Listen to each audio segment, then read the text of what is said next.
Early Saturday morning, my sisters and I wake up to the sizzling of our mom cooking tongyang, a traditional Chinese breakfast of balls of red bean paste wrapped in sticky rice. It's traditionally eaten on any day when Chinese families get together because the ball shape represents a family.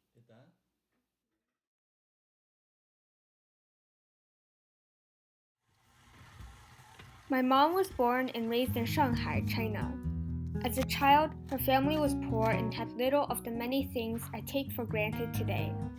Meat was only available on holidays and birthdays, fruit was a treat, and sweets were almost unheard of.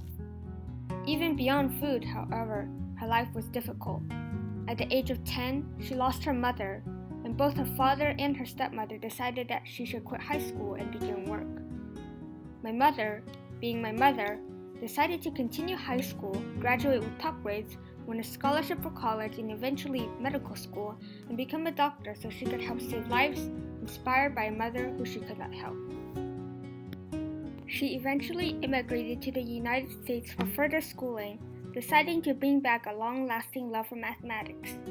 Today, she works as a biostatistician in genetics. It's no easy job either. My mother now has 3 children who love making her life hard. Despite all of this, she manages to balance a busy job, driving her 3 kids to places, helping them in their many extracurriculars, and making amazing food all the while. Remembering her childhood in China with little good food, she is determined to make sure we are healthy and satisfied at the same time. And this takes time.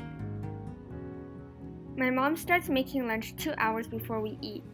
In these hours, she's made huajuan, scallion rolls, buns with meat and green onions.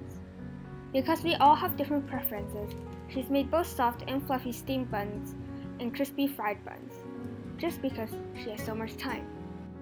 My sisters and I come back from our watercolor class to mouth-watering and much-awaited lunch. Andrea seems particularly hungry.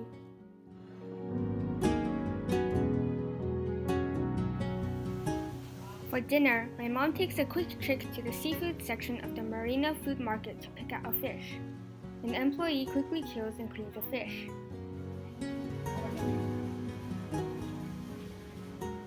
At home, my mother goes straight to work. She washes the green onion and carefully cuts it up diagonally. Then she cuts off the skin of the ginger and slices it into thin pieces. She cooks them together. Finally, she prepares the fish. She washes the fish and carefully slips it into a steamer. Once the fish is completely cooked, my mom pours soy sauce and ginger and green onion over the fish.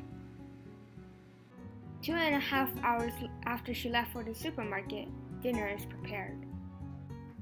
My mom will always be an inspiration for me. Her cooking is a symbol of the work and love she has poured into us and her determination to help us more than her own parents ever managed to. Her cooking certainly holds us together as a family.